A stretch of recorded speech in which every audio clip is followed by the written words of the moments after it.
Welcome. In this video we're going to be taking a quick look at Kartia, or Kartia, an epic grade support class Elune. Looking at her stats at 6 stars, she is decent on HP at 27k with her attack at 4.4 and typical low base PDEF MDEF for an epic.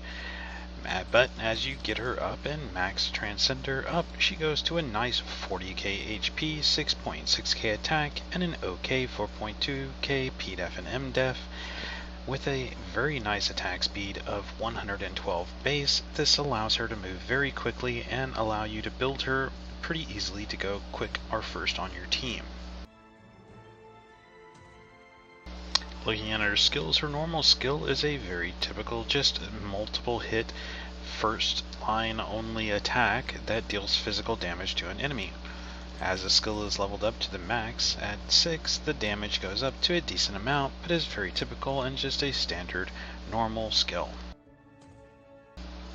Her special skill, this is a 2-soul skill called Draw Card. This one draws a card the fate of a card on it, and then draws another one with a random number based on her attack, either 10% to 40% of her attack. It heals her HP based on the number of that card that is done. It cannot exceed 100% of her base attack. So no matter how much you stack it up, her base attack is where this one maxes out. This was something that was changed in a recent balance patch with her because people were kind of abusing her mechanic to get her to do the draw card higher and higher because it was based on her current attack, not her base attack. So the base attack is going to be the attack that she has with all of her gear. So non-buffed attack is what that's going to be. And the reason they had to make this change again is just because of the way you could use this to stack with a Weiwei to boost her attack really high, giving her a really crazy amount of an attack-based things to heal for an obscene amount. But there's a little bit more to it too, because this skill affects her other skills. So when this skill is given up to the max, it goes up, the random amount that it heals goes to 10% of the attack to 65% of the attack. So you had a really good chance of getting a really high roll here to get a really nice heal, but then that would affect her ultimate skill, which is release card. This one, it says unleashes the true power of the cards and casts an enhanced buff that increases attack of all allies by 50% of the number on her card for 3 turns. In other words, the card that she rolled on her special skill. So it's 50% of that is how much it increases the attack.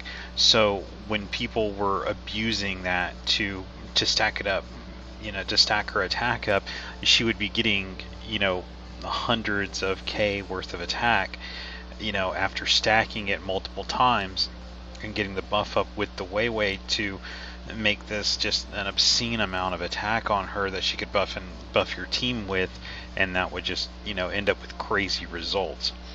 So that's not what they intended her to do, is what they said, so that's why they had to change it. So as you can see, when this is leveled up to the max, it's only 4 souls, so it's very quick to cast, and you can cast it constantly. It goes up to 90%, increase the attack of all allies by 90% of the number. So when she got high rolls on that card, and it would just keep stacking, because it would be based, before it was just based on whatever her current attack was. Now it's capped at whatever her base attack is, in other words, whatever you enter the battle with. So it can still be a nice attack buff, and it's still very good, and a very good attack buff that you can get with her for your entire team, and she can still heal herself that way, very well. So she's not useless now, she's just not crazy strong OP attack buffer anymore, which is what she was before. So this is still a really nice attack buff that you can give to your team. It's just that you need to do the special skill before you can use this one. So the first passive that she had, what this does is draws a card to draw a card, consumes 0 soul when she's in possession of a card. So whenever she already has a card and she uses this again, it doesn't take any souls. So that means that she can just keep using it over and over again to heal herself with no soul cost at all, and keep re-rolling for high numbers.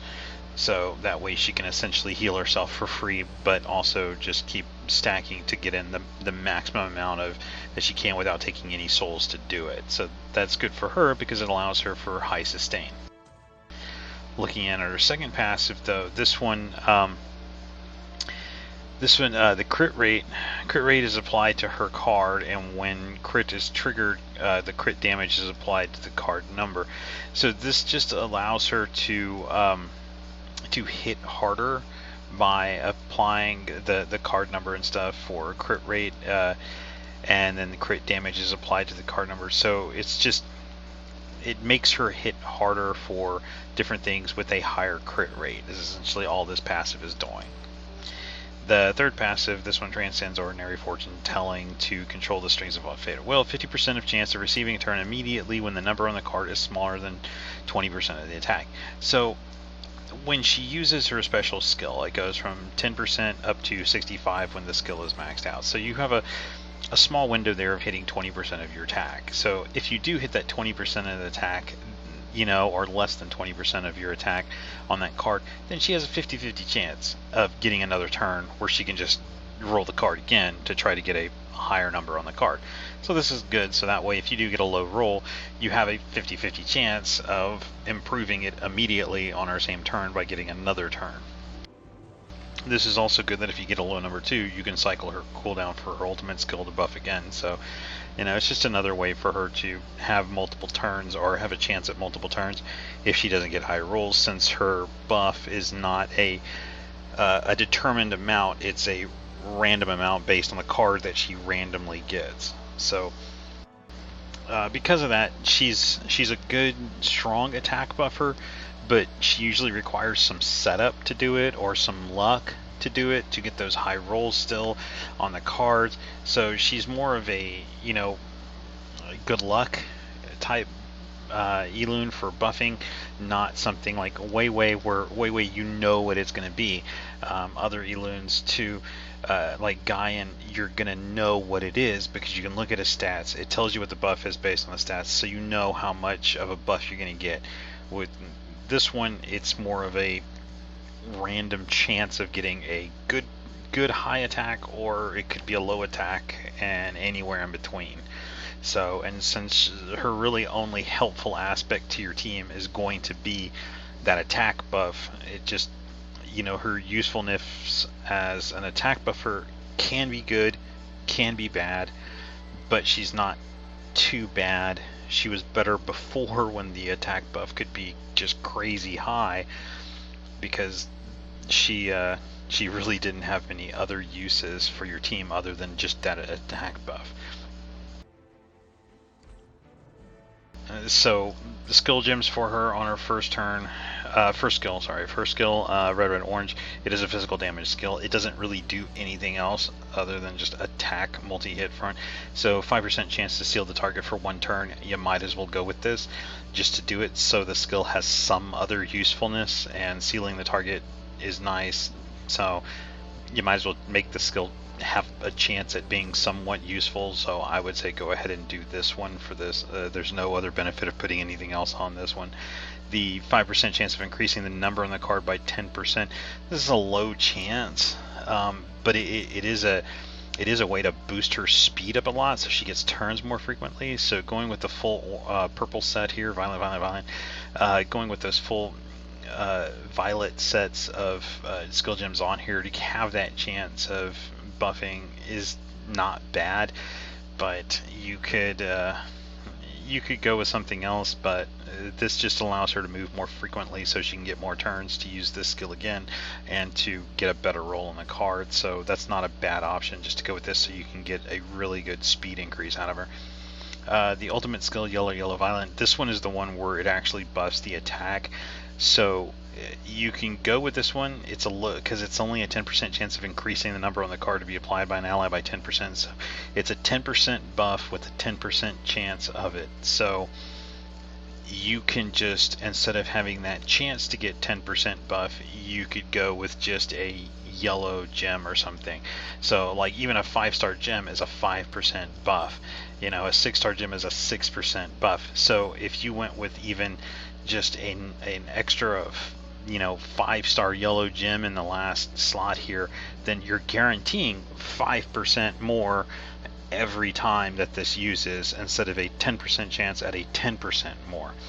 So, you might be better off just going ahead and going with the yellow one anyway, just because it's a set amount, unless you just like the chance and the randomness, which is probably why you would be using Kartia anyway as an attack buffer. So you could go with the violet gem and go ahead and go with that chance to get it more.